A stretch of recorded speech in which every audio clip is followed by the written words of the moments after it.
माननीय supreme court के फैसले के बाद से बीएड अभ्यर्थियों की एलिजिबिलिटी मैटर पर एनसीटी का पक्ष जानना सबसे ज़्यादा महत्वपूर्ण था। एनसीटी इस पूरे मामले को किस नज़रिए से देखती है, साथ ही साथ अन्य राज्यों में जो भर्ती प्रक्रिया चल रही हैं उसमें एनसीटी का क्या स्टैंड है, इसके संदर्भ में कुछ नई बातें हैं जिसे जानना और समझना आपके लिए बेहद जरूरी है। नमस्कार दोस्तों, मेरा नाम है नीरज और आप देख रहे हैं कैरियर बिट यूट्यूब चैनल। अगर आप इस चैनल पर पहली बार विजिट कर रहे हैं तो इसको सब्सक्राइब करते हुए बेल आइकन को प्रेस करना ना भूलें।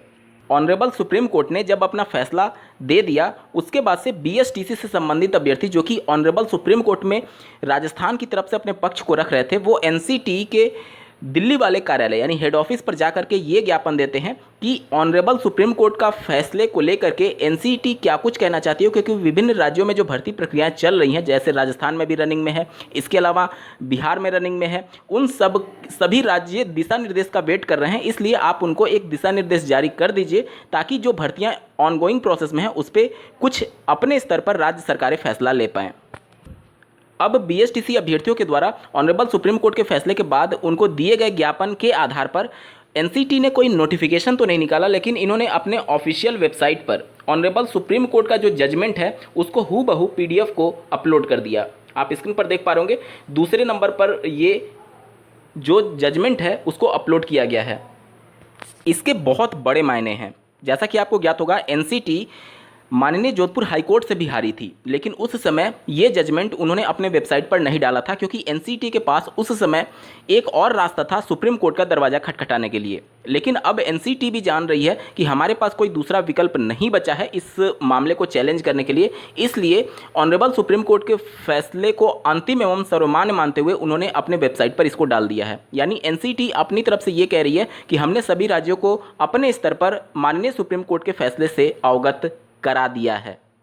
अब YouTube पर कुछ लोगों के द्वारा भ्रम की स्थिति पैदा की जा रही है कि रिव्यू पिटीशन फाइल करके इसको चैलेंज किया जा सकता है। देखिए, रिव्यू पिटीशन जितने भी पैरवीकार थे सब लोग फाइल कर सकते हैं, लेकिन सब लोग के फाइल करने में और एनसीटी के द्वारा फाइल करने में दोनों में बहुत अंतर है।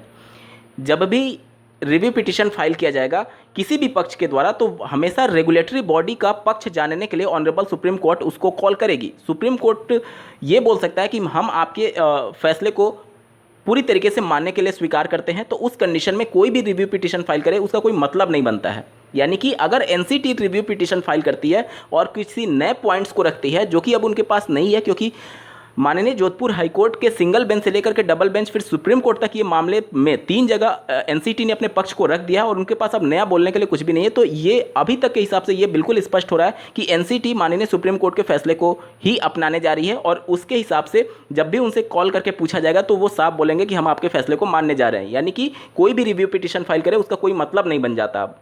तो बिहार के साथ साथ अन्य राज्यों में जो भर्तियां चल रही हैं उसको लेकर के कहीं ना कहीं ये स्थिति साफ है कि एनसीटी अपने पक्ष को बिल्कुल क्लियर कर रही है कि हम बीएड को स्वीकार नहीं करने जा रहे हैं। वहीं बिहार में हो रही शिक्षक भर्ती जो कि बीपीएससी करा रही है, उनके अध्यक्ष के द्वारा एक ट्वीट करके जानकारी दी गई कि पहले एक नोटिफिकेशन के माध्यम से एक रास्ता बनाया जाता है और उस रास्ते को बाद में बंद कर दिया जाता है। तो इस रास्ते पर जाने वाले अभ्यर्थियों के राइट टू लाइफ जो कि एक फंडामेंटल राइट है उसका उल्लंघन हो रहा है और इसके लिए बीच के रास्ते पर काम करना चाहिए या फिर इस प्रकार का कोई इवैक्यूएशन और पास होने का रास्ता निर्धारित करना चाहिए। इसको लेकर के बहुत कुछ यहाँ पर देखेंगे आप, तो अब उनके ट्विटर पर आप जाएंगे तो इनके द्वारा जो कमेंट वाला सेक्शन है वो बंद कर दिया गया है।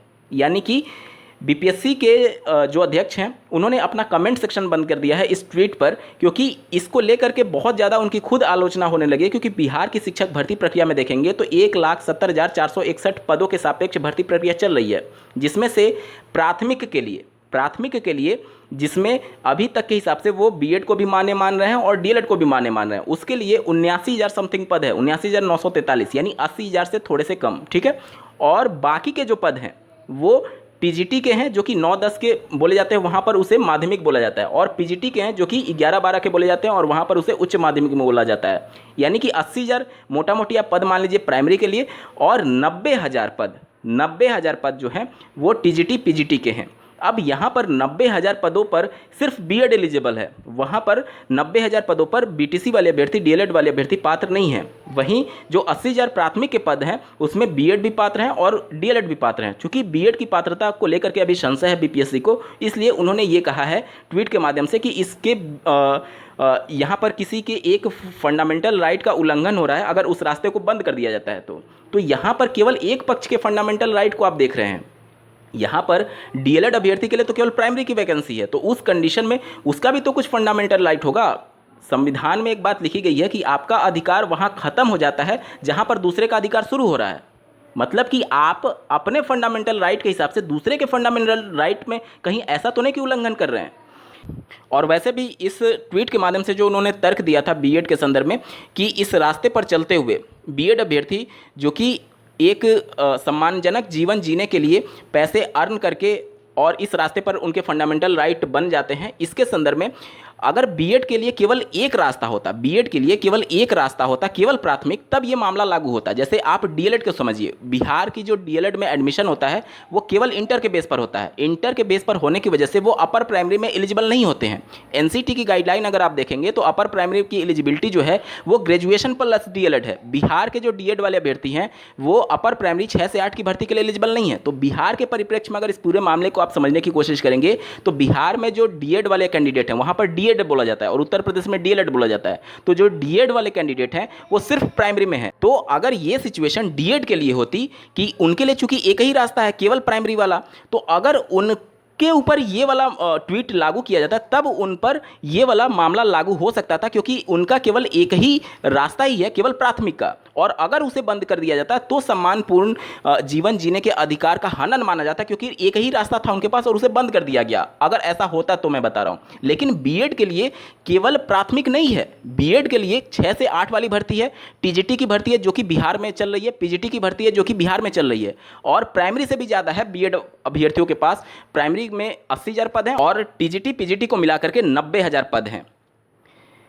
तो यहाँ पर बीएड के पास प्राइमरी के अलावा upper primary, TGT, PGT, GIC, उसके अलावा एलटी ग्रेड, बीईओ, बीएसए, इतने ज़्यादा मौके हैं। तो इतने ज़्यादा मौके होने के वजह से इनका अधिकार क्षेत्र का हनन इसलिए नहीं हो रहा है क्योंकि इनको केवल एक रास्ता बंद किया गया है जो कि उनका अधिकार ही नहीं था। ऑनरेबल सुप्रीम कोर्ट ने कहा है, उन्होंने ये कहा है कि ये गलत नियम कानून के अंतर्गत प्राथमिक में शामिल किए गए थे। अब चूंकि वो कानून ही संवैधानिक नहीं रहा जिसके बेस पर ये सम्मिलित हुए थे 28 जून 2018 के नोटिफिकेशन के आधार पर, तो इनका कोई भी फंडामेंटल राइट जनरेट नहीं होता। अगर ये मामला डीएड के साथ होता, स्पेशली मैं बिहार के लिए बात कर रहा हूँ, तो वहाँ पर चूंकि इंटर के बेस पर एडमिशन होता है और उनके लिए केवल एक ही विकल्प है, वो है केवल प्राइमरी, तो उस कंडीशन में ये मामला उन पर लागू हो सकता था। लेकिन बीएड पर कतई भी लागू नहीं होगा बिहार वाले अभ्यर्थियों के लिए।